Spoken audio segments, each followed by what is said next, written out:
Hello friend, मैं विकी कुमार एक बार फिर आपको लेके आया हूँ अपने एडुटेक चैनल में। और आज मैं बात करूँगा साइंस के अगले chapter metals and non metals के बारे में। और इसके अंदर आज मैं आपको बताऊँगा कि मेटल्स के कितने एलिमेंट्स और नॉन मेटल एंड मेटल्स के कौन कौन से केमिकल एंड फिजिकल प्रॉपर्टीज़ हैं। अगर आपको कोई भी हेल्प चाहिए तो मेरे ऊपर व्हाट्सएप नंबर पर कॉन्टैक्ट कर सकते हैं। तो चलिए स्टार्ट करते हैं वीडियो। साइंटिस्ट के अकॉर्डिंग अभी तक हम लोगों ने टोटल 118 एलिमेंट्स को खोज किए हैं, जिसमें से आपके 90 मेटल्स और 22 नॉन मेटल्स होते हैं। और इन्हीं में से कुछ आपके मेटलॉइड्स हैं। और अगर एग्जांपल की बात करें तो मेटल्स में आपके sodium, aluminium, calcium, magnesium and potassium, iron, barium, ये सब सारी चीज़ें हैं। वहीं अगर नॉन मेटल की बात करें तो oxygen, hydrogen, nitrogen, sulphur, phosphorus, उसके बाद आपका फ्लोरीन, क्लोरीन, ब्रोमीन और आयोडीन, ये सारी चीज़ें आपके नॉन मेटल्स हैं।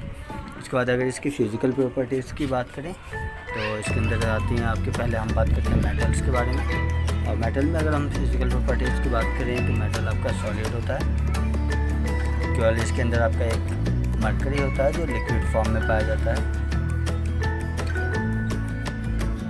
ये डक्टाइल एंड मैलिएबल होते हैं, यानी कि इनमें तन्यता का गुण होता है और हम इसे हीट कर चादरों या फिर तारों में कन्वर्ट कर सकते हैं। थर्ड ऑप्शन है यहाँ सॉनरस, यानी कि ये साउंड प्रोड्यूसर होते हैं और ये एक दूसरे से अगर टकराते हैं तो साउंड प्रोड्यूस करते हैं। फोर्थ लस्टीरियस होते हैं, यानी कि अपना शाइनिंग सरफेस रखते हैं। फिफ्थ ऑप्शन की बात करें तो ये वो आपका फिफ्थ ऑप्शन है हाई मेल्टिंग पॉइंट्स। और इसमें से केवल आपका केरियम एंड गैलियम है जिसका लो मेल्टिंग पॉइंट होता है। चलिए अब सिक्स्थ पॉइंट की बात करते हैं। और ये generally good conductor of heat होते हैं। और ये इनमें से केवल आपका जो लेड एंड मरकरी है जो कि बैड कंडक्टर ऑफ हीट होते हैं एंड इलेक्ट्रिसिटी के भी। सेवन्थ ऑप्शन की बात करें तो सेवन्थ ऑप्शन है आपका हाई डेंसिटी। और हाई डेंसिटी के मामले में अगर देखा जाए तो मेटल में केवल आपके दो हैं, सोडियम एंड पोटेशियम, जो कि लो डेंसिटी रखते हैं।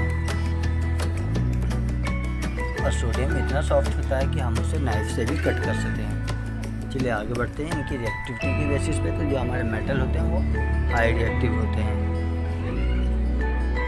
और अब बात करते हैं नौवें ऑप्शंस की, यानी कि आयनिक बॉन्डिंग की। जो हमारे मेटेलिक कंपाउंड्स होते हैं वो आयन बॉन्डिंग का फॉर्मेशन करते हैं।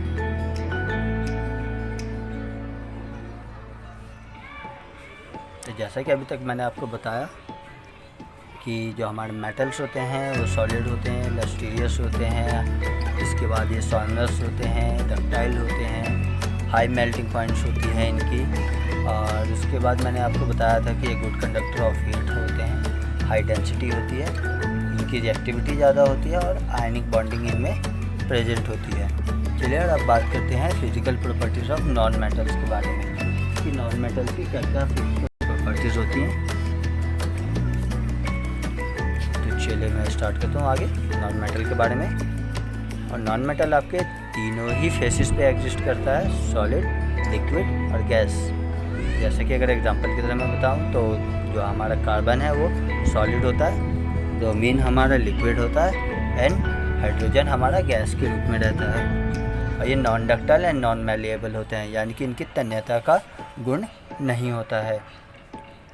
नेक्स्ट ये नॉन सॉनरस होते हैं, यानी कि ये ध्वनि को उत्पन्न नहीं करते हैं। ऐसे ही अगर फोर्थ ऑप्शन की बात करें तो नॉन लस्टीरियस होते हैं एक्सेप्ट आयोडीन, यानी कि ये चमकदार नहीं होते।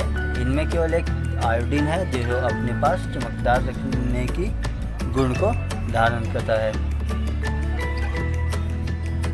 जैसे कि अभी तक मैंने चार बताए, चार ऑप्शंस के अंदर जैसे मैंने बताया था कि ये सॉलिड, लिक्विड और गैस दोनों ही होते हैं। नॉन डक्टाइल होते हैं, नॉन मैलिएबल होते हैं, यानी कि इनको हम तन्यता गुण नहीं होता और इनको हम पीट कर चादरों और तारों में कन्वर्ट नहीं कर सकते। और थर्ड ऑप्शन मैंने बताया नॉन सॉनरस, यानी कि ये साउंड प्रोड्यूस नहीं करते। फोर्थ ऑप्शन ये लस्ट्रस होते हैं एक्सेप्ट आयोडीन, यानी कि चमकदार नहीं होते केवल आयोडीन को छोड़कर। यही फिफ्थ ऑप्शन की अगर बात करें तो ये लोअर मेल्टिंग पॉइंट होती है इनकी, यानी कि मेल्टिंग पॉइंट इसका कम होता है आपके मेटल के मुकाबले। और ये bad conductor of heat and electricity होते हैं एक्सेप्ट ग्राफाइट, यानी कि केवल ग्राफाइट ही एक ऐसा नॉन मेटल है जो गुड कंडक्टर ऑफ इलेक्ट्रिसिटी होता है और जो कि कार्बन का एक प्रकार होता है। अब डेंसिटी के बारे में अगर बात करें तो ये लो डेंसिटी होती हैं और एक्सेप्ट डायमंड के, कि ये केवल नॉन मेटल्स में एक डायमंड ही है जो आपका हाई डेंसिटी का होता है और ये भी एक आपका कार्बन का प्रकार होता है या स्ट्रक्चर होता है। नए ऑप्शंस की बात करें तो ये कोवैलेंट बॉन्ड और हाइड्रोजन बॉन्डिंग के माध्यम से जुड़े होते हैं। अब दोनों ही फिजिकल एंड केमिकल प्रॉपर्टीज़ के अंदर हमें कुछ बातें को ध्यान रखना है, जैसे कि मेटल फॉर्म बेसिक ऑक्साइड, जो हमारे मेटल हैं वो बेसिक ऑक्साइड का फॉर्मेशन करते हैं। यहीं अगर हम नॉन मेटल्स की बात करें तो हमारे एसिडिक ऑक्साइड्स का फॉर्मेशन करते हैं। और उसके बाद नेक्स्ट अगर बात करें तो यहाँ आपका सिल्वर एंड कॉपर, जो कि बेस्ट कंडक्टर ऑफ इलेक्ट्रिसिटी के रूप में माना जाता है। चलिए अब आगे बढ़ते हैं। और इसके बाद मैंने इसमें लिखा है कि जैसे जो मैंने इस चैप्टर के स्टार्टिंग में बताया था मेटलॉइड्स के बारे में, कि कुछ ऐसे मेटल्स होते हैं जो आपके मेटल्स एंड नॉन मेटल दोनों के ही बिहेवियर को एग्जिस्ट करते हैं, शो करते हैं। ऐसे मेटल्स को हम मेटलॉइड्स कहते हैं, यानी कि अगर हिंदी सिंपल लैंग्वेज में अगर कहें तो वो एलिमेंट्स जो आपके धातु और अधातु दोनों के ही गुणों को शो करते हैं, उन्हें मिश्रातु या मिश्र धातु कहते हैं।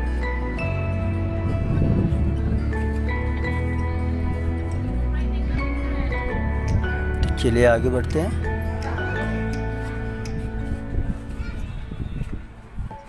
और जैसा कि मैंने अभी तक आपको बताया मेटल एंड नॉन मेटल्स के ऑक्साइड्स के बारे में, यानी कि जो आपका मेटल है वो बेसिक ऑक्साइड बनाता है, नॉन मेटल आपका एसिडिक ऑक्साइड बनाता है। सिल्वर एंड कॉपर आपका हाईली रिएक्टिव होते हैं कंडक्शन के बेसिस पे। और अब हम बात करते हैं chemical properties of metal and non metal के बारे में। पहले बात करते हैं मेटल के बारे में। तो मेटल को अगर हम एयर के प्रेजेंस में बर्न करते हैं तो वो अपना ऑक्साइड फॉर्म करता है, जैसे कि मैंने जनरल रिएक्शंस में लिखा है metal plus oxygen gives metal oxide. और अगर हम इसके एग्जांपल की बात करें तो जैसे कि मैंने नीचे इसका एग्जांपल भी लिखा है, मैंने कॉपर को ऑक्सीजन के साथ रिएक्ट करवाया तो हमारा कॉपर ऑक्साइड बना।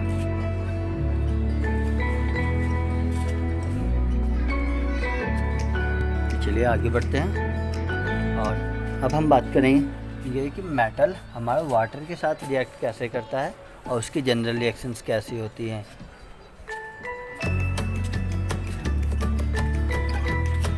चलिए स्टार्ट करते हैं। जैसे कि मैंने जनरल रिएक्शन लिखा है, water react with metal react with water का। तो मेटल को जब हम वाटर से रिएक्ट करवाते हैं तो हमारा मेटल ऑक्साइड बनता है और हाइड्रोजन लिबरेट होता है।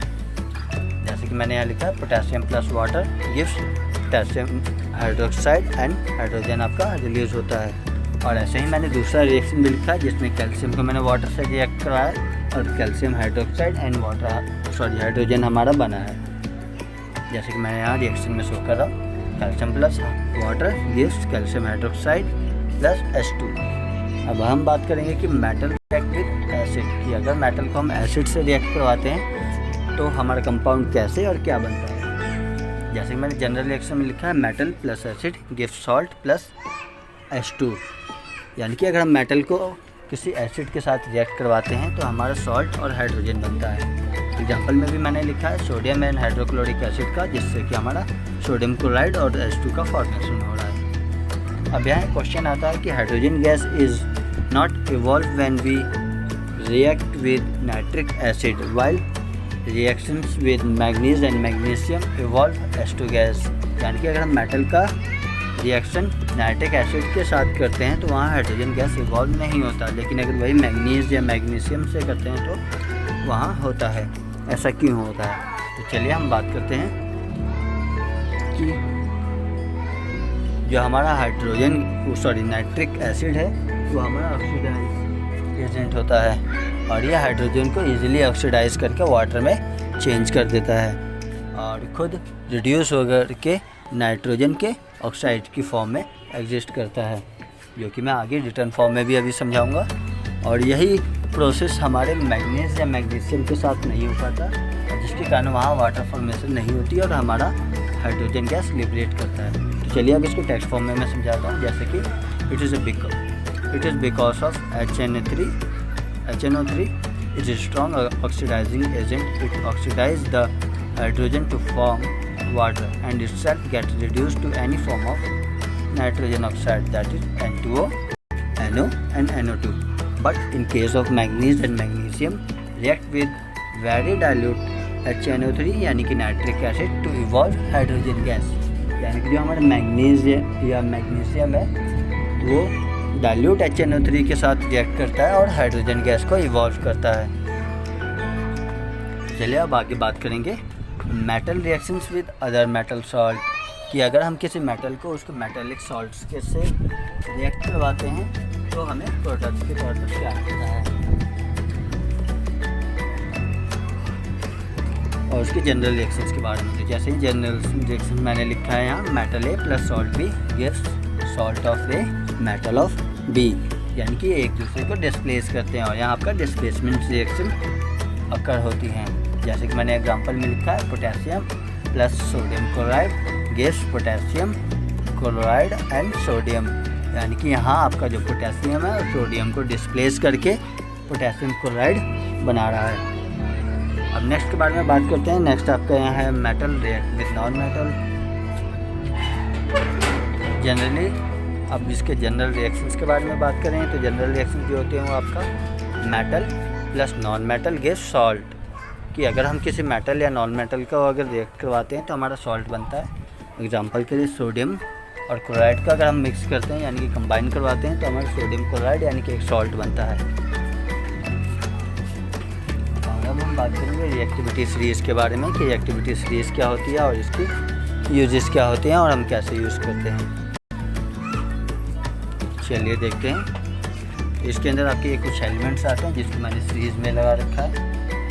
इसके अंदर सबसे पहला आता है आपका potassium, sodium, calcium, magnesium, aluminium, zinc, iron, lead, hydrogen, copper.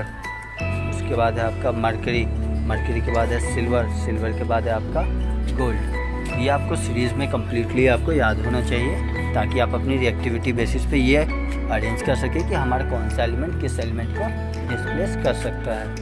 और ये बेसिकली आपके डिस्प्लेसमेंट रिएक्शंस वगैरह को कैरी आउट करने के लिए हेल्प करता है या सॉल्व करने के लिए हेल्प करता है।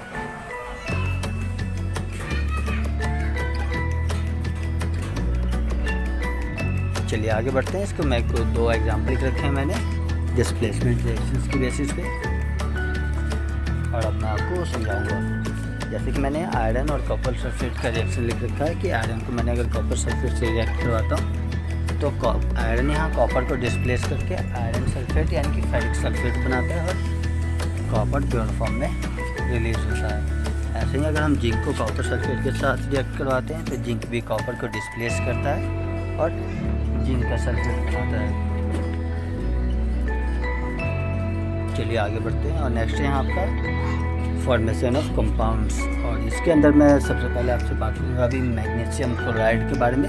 मैग्नीशियम क्लोराइड का हमारा जो कंपाउंड है वो कैसे बनता है और उसका फॉर्मेशन कैसे होता है। तो इसके अंदर सबसे पहले बता दें कि वो आपके ब्रेक डाउन कैसे होता है। जो हमारा मैग्नीशियम है वो 2 इलेक्ट्रॉन को डोनेट करके कटायन बनाता है, जैसे कि मैं अभी आपको दिखा रहा हूँ, यानी कि मैग्नीशियम आयन बना। और ऐसे क्लोराइड अपने वैलेंस सेल में 2 इलेक्ट्रॉन को गेन करके क्लोराइड आयन बनाता है। और ये दोनों ही आयन को जब हम एक साथ रिएक्ट करवाते हैं, कंबाइन करवाते हैं, तो जो क्लोरीन के 2 इलेक्ट्रॉन्स हैं यानी दोनों क्लोरीन के एक इलेक्ट्रॉन्स मैग्नीशियम के प्लस चार्ज के साथ बाइंड करते हैं और अपना कंपाउंड बनाते हैं जो कि MgCl2 यानी कि मैग्नीशियम क्लोराइड होता है।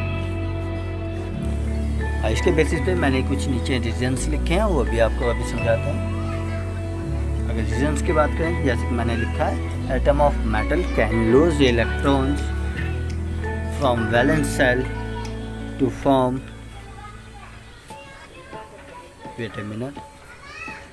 टू फॉर्म कटायन यानी कि पॉजिटिव आयंस। सिमिलरली अगर हम नॉन मेटल्स की बात करें तो non metals can gain electrons in valence shell to form anion that is negatively charge. और अगर हम जानते हैं जहाँ तक कि बेसिकली कि हमेशा आपका पॉजिटिवली चार्ज जो होते हैं वो एक दूसरे को अट्रैक्ट करते हैं और एक दूसरे से बाइंड करते हैं, और जो उनकी बाइंडिंग फोर्स होती है वो होती है इलेक्ट्रोस्टैटिक फोर्स ऑफ अट्रैक्शन, और जिसके कारण इनके बीच में फॉर्मेशन ऑफ आयनिक बॉन्ड होती हैं। और अब हम जानेंगे कि आयनिक बॉन्ड या आयनिक कंपाउंड्स क्या होते हैं। तो चलिए अब आपको बताता हूँ आयनिक कंपाउंड्स के कुछ प्रॉपर्टीज़ के बारे में। तो आयनिक कंपाउंड्स आपके मेटल की तरह ही सॉलिड होते हैं। इनका melting and boiling point high होता है।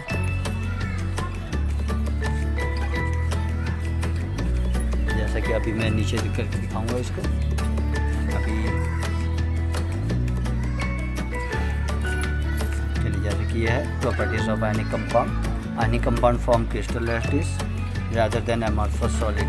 They have high enthalpy of fusions and vaporizations than molecular compound। जैसे कि मैंने अभी बताया था, इनका एंथैल्पी हाई होती है फ्यूजन्स एंड वेपराइजेशंस की। इसके बाद ये हार्ड होते हैं, जो अभी मैंने थोड़ी देर पहले बताया था। ये ब्रिटल होते हैं। इसके बाद इनके मेल्टिंग पॉइंट भी हाई होती है और ये इलेक्ट्रिसिटी को कंडक्ट करते हैं, बट